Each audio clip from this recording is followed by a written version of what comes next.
Hi, everyone. Welcome to week one of COM 294 Sports Journalism. I'm Mike Reilley, your instructor.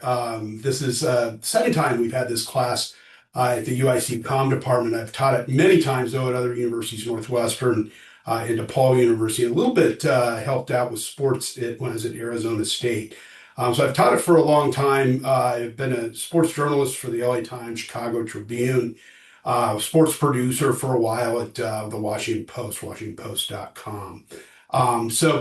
This first video is going to go over the particulars of the class. Normally, we would be doing this in person, but I am traveling for some trainings that I'm doing.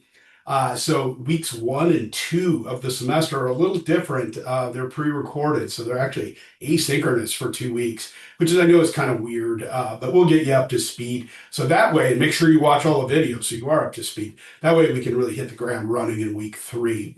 You can use either our Google Drive or our Canvas version of the class. I back up everything on Google Drive from Canvas. Just go into courses and select our course. It'll be listed right here under your published courses. I'll open it up probably about a week before the semester begins.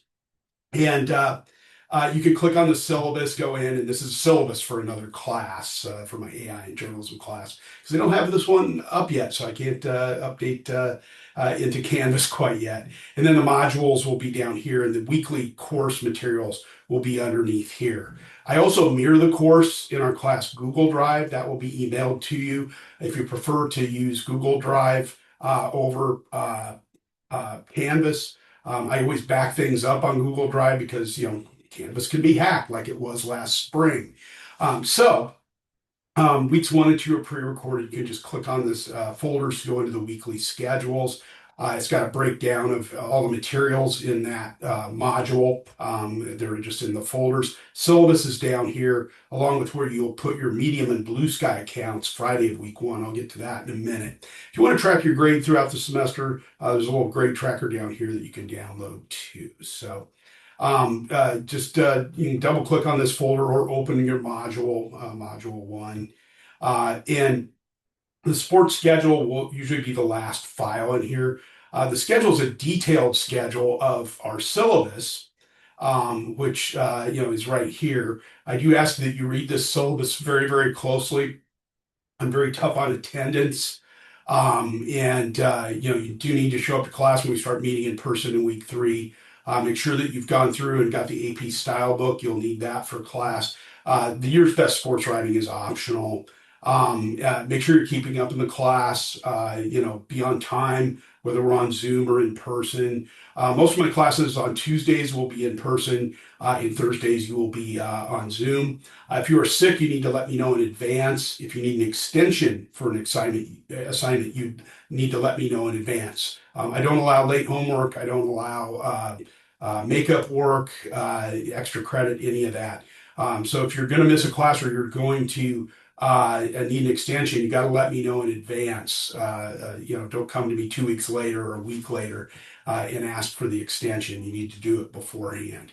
If you need accommodation, send me the LOA letter by Thursday. Same with student athletes. If you need, have a schedule and you're in season, or there's other things that are overlapping, please let me know in advance. NIL is not excused; that's considered outside stuff.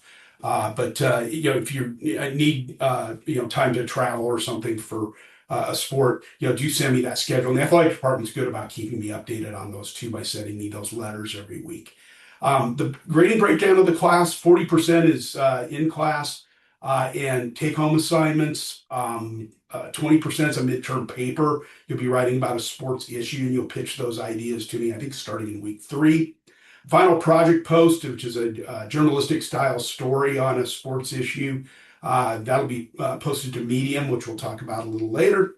And 10% is participation, attendance, attitude, all that stuff adds up. So make sure you know the breakdown of the grade. This is mirrored on your sports grade tracker, which is both on Google Drive and on Canvas. The grade tracker is right down here. And you can just fill in all these grades as you go so you know how you're performing in the class. So that breakdown will match your breakdown for the syllabus as well. So make sure you've downloaded this. Don't fill it out in Google Drive because everybody will see it. Not a good idea. And I always warn students of that because that does happen sometimes. So that's the breakdown of the grading. Scale, my grading scale and justification. This is just kind of a description of what the difference is between an A, B, C, and D assignment. Grading scale is a standard university scale. Nothing, no surprises there. Again, attendance, you have to be on time. It's your responsibility to make it to class on time, turn in the work on time. You do need to let me know in advance if you're going to miss or turn in something late. If I catch you writing a story with AI, I do use some AI in here. I show you how to do some multimedia with AI. And my generative AI policy is pretty clear. We can use it to experiment with. But boy, I'll tell you real quick, if you want to flunk my class, use AI to write a paper or a story. We don't do that, but you can use it for editing and many other multimedia skills, which we'll show you in here. Again, attribute the work that you write about. Where did you get the information? We'll talk about that as we do the assignments. But plagiarism is not tolerable, not only in the university, but in journalism in general. So make sure you follow that. The weekly course schedules at the bottom of the syllabus. Our pre-recorded videos will be here, which you're watching right now. So I assume you've found it. And then I have a very detailed breakdown of what we're covering that day, what the homework is, leading into the next class period. It just goes week to week here. Very, very rarely do I ever change the schedule. Typically, the only time I would was to take an in-person class on Zoom. If I were to become ill or, but there's a COVID outbreak, again, for God forbid, or there's some extenuating circumstances, I'm stranded in an airport somewhere and we move to Zoom. Now and then I might add something as a discussion topic, if something breaks in sports news or something with the Bears or something in the fall. So, I will drop that in. Occasionally we'll get a sports guest speaker who needs to change a day, but, very rarely does that happen. So I pretty much stick to the syllabus schedule. You guys don't like surprises, nor do I. So that's the syllabus and the policies.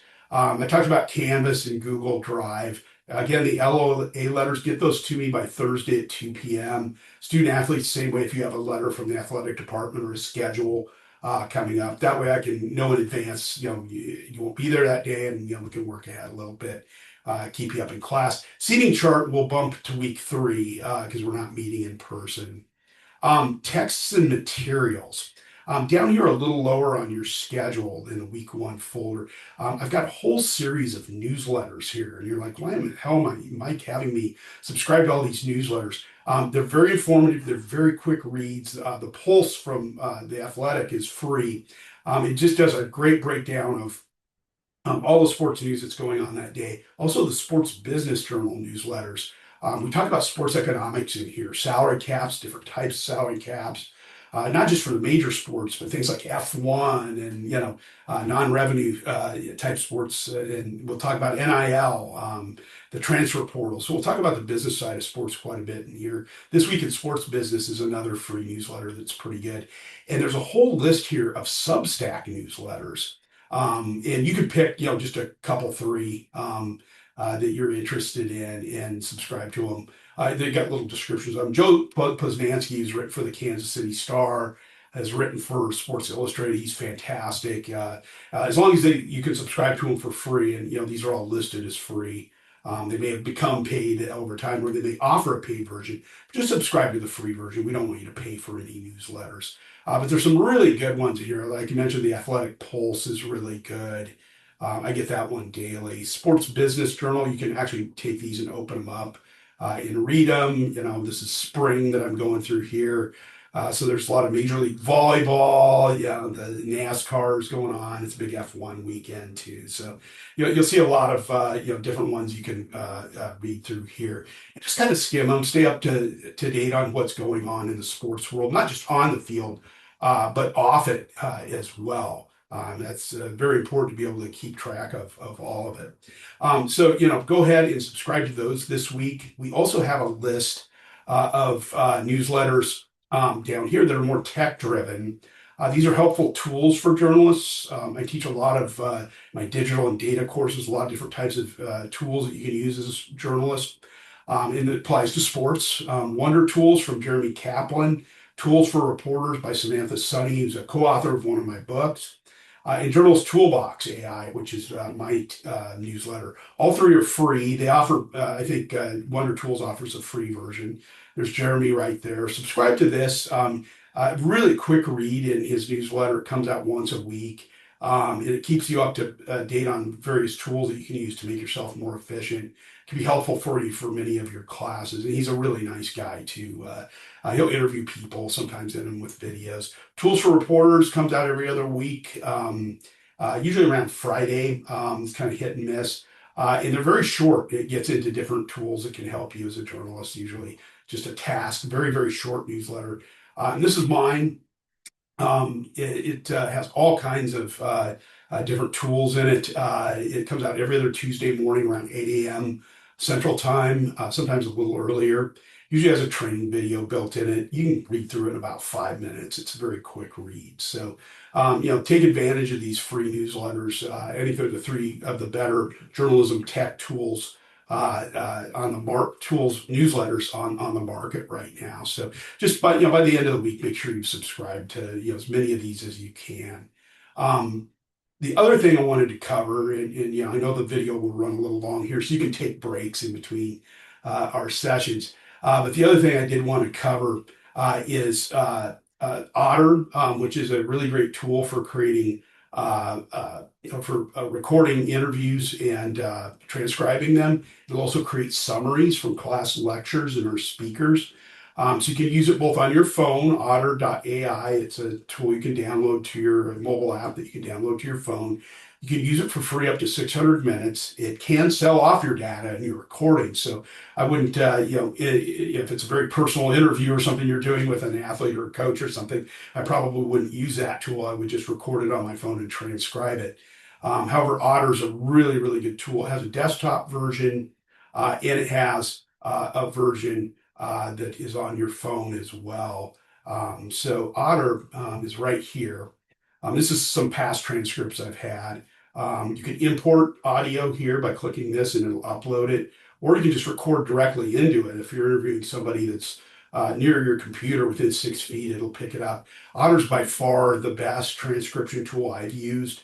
There are many others. I'll show you a website in a minute that lists them. But this one does a really nice job. It's clean. It gives you the nice summary at the end, which is really great if you want to record our lectures and have it summarize it for you, and makes a quick study guide for you. It'll work in other classes as well. Just make sure you always check with the professors to make sure it's okay to record the classes. Some don't like it. I always encourage it, especially for students that may have an learning disability and have an LOA letter. Sometimes they use them in here for that. It'll cap it at 90 minutes per conversation, 600 free minutes a month. So that's nice. And when you're done, you just hit the little stop button down here, same with your phone app. And it's done. It'll take a while to process. And then it'll give you the transcription right here. It takes a little while for it to process. And you have the option of looking at a summary as well. So really nice tool. I think it's the Ferrari of online transcription tools. I've used it to transcribe interviews for my books and many other many other projects. Another place you can find AI-driven transcription tools is a website called Journalist Toolbox, journalisttoolbox.ai. This is my website that the newsletter is part of. It's free. Everything on here is free. My sponsors, help pay for it. And if you look under the audio page, and it'll move around sometimes on the front page, but the audio podcasting page, there are several transcription tools out here. Otter, Descript, Whisper is a good one. There's many others here. Speechify is a text-to-speech reader. So if you're going the other way and want to turn text into speech, you can do that as well. So most of these tools are either free or have a free version of them, or at least a 2-week free trial so you can try them out. So check those out. There's all kinds of different stuff up here. Image creation, video creation. We'll get into some of those tools throughout the semester. We use a little bit of AI in the course. So just wanted to point you in that direction, and let you know that it's a resource for you. So that helps with some reporting and class transcription tools as well. So, and the link to Otter's right here on your class schedule as well, in your module or week one module or your week one folder if you're on Google Drive. So is the journalist toolbox page. You can access that as well. I did want to talk a little bit about Medium and Blue Sky. By noon this Friday, week one, and I do check this, even though I'm traveling, I'll be checking the document to make sure you put your Medium and Blue Sky accounts links there. The only thing we're doing is setting these up. We're not posting a story or anything there. We'll get to that in week three. But Medium is a website a content management system tool, much like WordPress and the others. Started by Evan Williams and a few other investors. Evan was one of the founders of the original Twitter. But you can go to medium.com and set up your account. It allows you to post and write stories there. That's where we'll post our homework for class. It's very intuitive. You just hit the right button in the upper right-hand corner, type in your headline, start typing your story. You can embed video, images, all kinds of stuff in there. Later on in the semester, we'll start following each other, and there's other journalists you can follow in here. This is Will Leach, formerly of Deadspin, and several other people that I follow in here. In order to have the right button work up here, once you set up your account, and try first when you're setting it up, just using your first and last name as your account name. I think mine's Mike Reilley 1 because somebody else had Mike Reilley, that weird spelling of my name. But before you can hit the right button here, it'll be bleached out and unclickable unless you've gone in and confirmed the email to confirm the account. So the minute you set up the account, it'll send you an email to whatever email address you signed up with. Go in, find the email, click OK. It asks you to click OK, and then you'll be able to post here. And then all you have to do is go and click right here, and then you can put in your title here, headline goes here. And then start typing your story, and so on and so on. We'll get into the multimedia and other stuff in a minute. It'll say saved here. It auto saves as you go. If you're ready to publish, you'll hit the publish button up here. I'll get into the details of the tool, in the coming weeks. But I just wanted to show you the basics of it. Once you have your account set up, copy that account link. And there is a link both out of Canvas and Google Drive that takes you into a Google Doc that is typable. You can't type on any documents on Canvas, unfortunately. And you'll just put in your name and paste in your Medium account here, and then also your Blue Sky account, which I'm going to show you in a minute. So have that done by noon on Friday, because I will check this. And if your name's not up there, you get a 0. Otherwise, it's probably the easiest A you'll have all semester in any class. And put them in alphabetical order by last name. So if your name is Smith, it'll go, last name Smith, it'll go after Mike Reilley, obviously. So just Medium and then Blue Sky, and you're good to go. So the Blue Sky account Blue Sky is very similar to Twitter. It's a little cleaner version of it.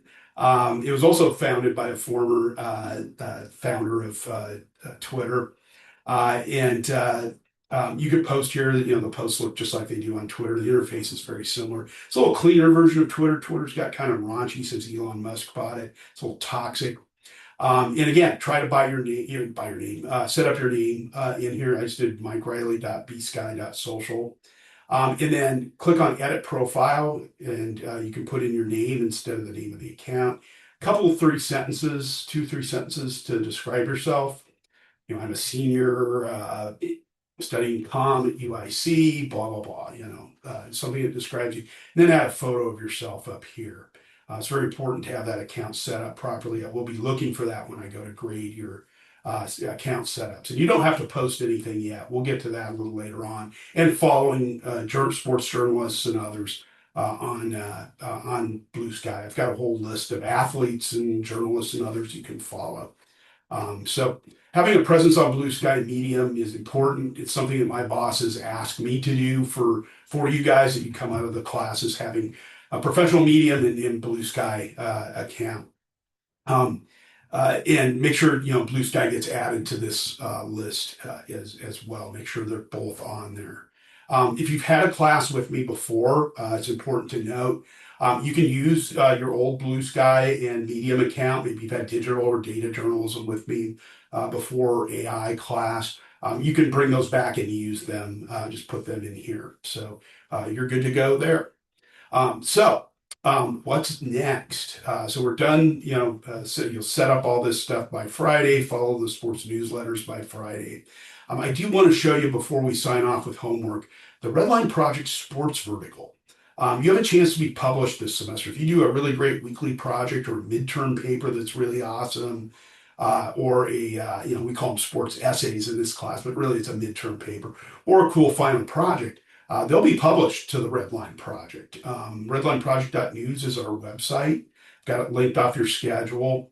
So you can go in and look at it. This is our sports vertical. You can access all the verticals over here on the right rail. And you can see we've had plenty of stories and sports essays up here. Sports essays are opinion pieces. Some of them that we've done in the past have been really, really good. And some of these come from my data class too, but this one was really, nicely done article on the rise of sports betting that Edzon did. He used a little AI on it, had a disclosure here and wrote, included a lot of data, did some interviews, did a little FAQ with it as well. It had a really nice publishable piece on, a very serious sports related topics. So we'll get into the issues, both we can examine, sports economics. We can, study race, culture, all kinds of different things through a sports lens in here. But there's three parts to this class. Basic game coverage. So we'll cover, a UIC men's or women's basketball game. We'll get to write about, more serious topics, issues in sports. There are plenty of them right now.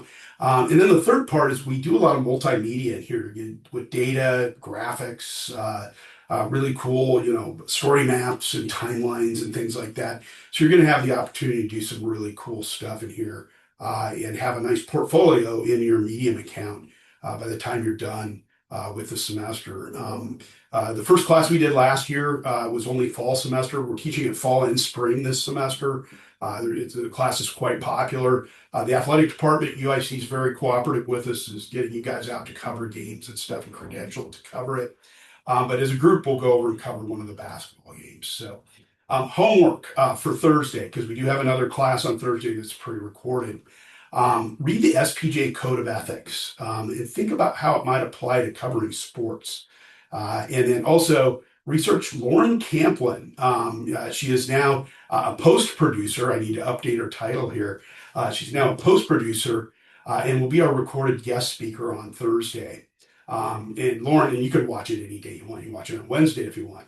Lauren's a former student of mine, has been at ESPN her entire career, started there, and has covered some really big events. She's working the College World Series over the summer here.